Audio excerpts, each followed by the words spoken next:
Hi, welcome to Transmissions from the Transgender Battleground. I'm Catlady 762. Tonight's video is going to be about trans women in women's sports. This was not the video I was planning on making, but it's the video I need to make, because if I don't make it, I'm going to scream. Because I'm not on the Bird app anymore, I have relatively limited social media. And on the media that I'm on, I keep having people post happy little stories about the trans women that are competing in the Olympics. Isn't it great? Isn't it a wonderful victory for inclusion? And I want to scream. I want to scream and say, no, it's not great. It's not wonderful. This is awful. And so this is me screaming. Now, I'll be honest, I used to make a lot of the same arguments that they're making now. It's only a few. They've been able to compete in the Olympics for years and no one has. So what's the big deal? Well, the big deal is that those arguments are flawed. One thing that most trans activists leave out about the narrative of trans people being in the Olympics for years and not actually being able to compete, or not having any athletes that qualify, they like to leave out the fact that up until right before the 2018 Olympics, the requirement to be able to compete required sexual reassignment surgery. That's a much higher bar than simply lowering your testosterone and saying that you'll only compete in the women's category for the next 4 years. So it's not surprising that when you have a high bar of entry, you have very few people that are able to meet it. When you have a much lower bar of entry, suddenly you have people that are able to meet it. Because I don't know a lot about being an elite athlete. Most of you can probably look at me and tell that. But I do know about transition, and I know about sexual reassignment surgery. And I know from what I've been made aware that it actually shares some things with being an athlete. They both require time, money, and energy. Up until very recently here in the United States, most people had to finance their surgeries themselves. Just like most people who compete in the Olympics have to finance their training and even a lot of their travel and getting to the Olympics. So that's two very costly things, competing for what is usually a relatively limited resource for most people. Now, the surgery takes time to prepare for and time to recover. Time that you really can't spend training. So I'm not surprised to find that when the requirement was surgery, that there weren't that many people that could meet both requirements. Now, the "it's only a few" argument if you could make an argument that we need to let the few trans women into women's sports, that it matters enough for those few. Why is the converse of that argument that it matters to the few women that are now displaced and left out? It matters enough about them to care about them. Because here's the thing about competitive athletics. There are limited resources. There are limited spaces on teams. There are limited competitive spots. There are limited scholarships. So in order for one person to have that spot, another one loses out. Now, the reason that this particular issue is hitting me very hard in this debate right now is because the way I see it, it represents the pinnacle of selfishness in trans ideology. See, even though I try very hard not to be on the trans rights activist side of things, now, I could still make very reasoned arguments for a lot of policies that trans rights activists would probably agree with. Now, sports to me is no longer one of those.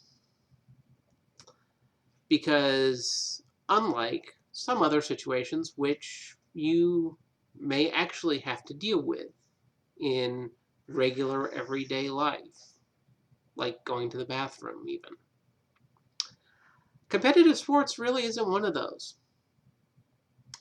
You don't have to compete in sports to live. You may want to. You may enjoy doing it more than anything else in life. But you don't have to do it to live. No one is coming to your house and telling you, hey, you're going to now play tennis. If you don't play tennis, something bad is going to happen to you.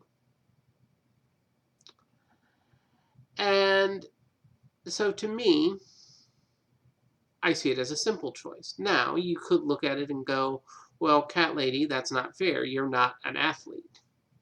So you're asking, you're telling other people that they have to give up something that they love doing, but, it's not something that you care about, so it doesn't impact you. And to that I say, well, supposedly, for most people, according to trans activists, the need to transition is so great that it is literally a choice between life and death. So if you need, more than anything else in life, to transition and live as a woman, then giving up playing a sport seems like a relatively small sacrifice. So the way I see it is you're not willing to sacrifice for something else that you say you want or need more than anything else. I honestly don't know what I hope happens during the Olympics. Now, I don't know anything really about Laurel Hubbard. I know that the policy as it stands allows her and other trans women to compete right now. So, yes, they have that right. And to me, this is where things fall into a interesting area, because I think that there are times where you have a right to do something, but is it necessarily the right thing to do? And I think this is one of those. Now, as to the potential outcome of the Olympics, I guess I hope that Laurel Hubbard and any other trans woman that is competing wins. Because if they don't win, that's all we will hear from trans activists on this topic. See, these specific trans women competed in the Olympics and they didn't win. So therefore, trans women don't have an advantage.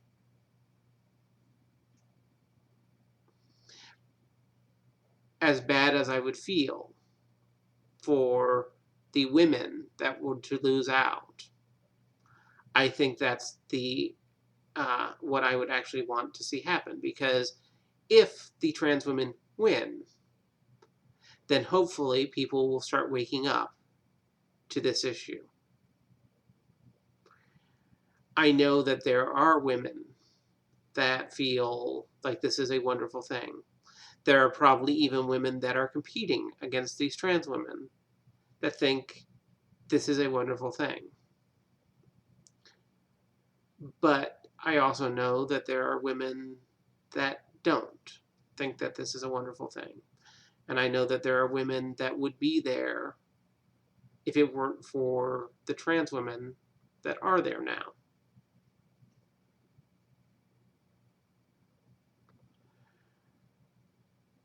In my fantasy,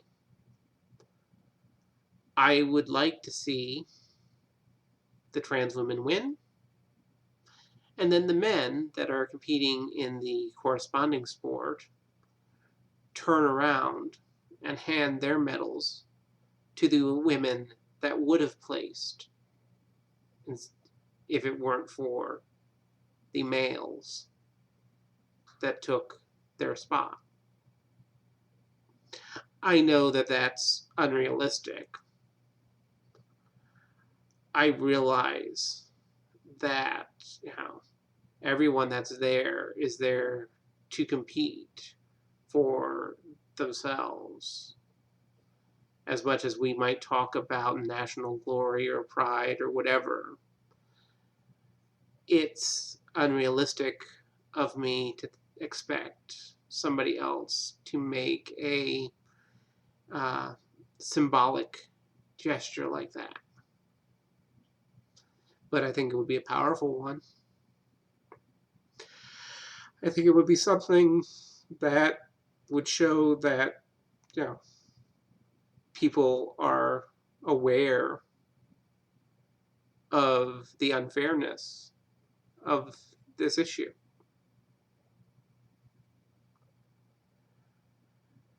And since I'm starting to tear up, I guess I should probably end things here.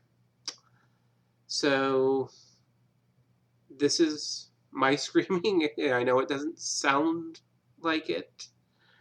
I hope that it encourages you to scream. I hope that you find someplace that you can scream where people can hear you, because this is an important topic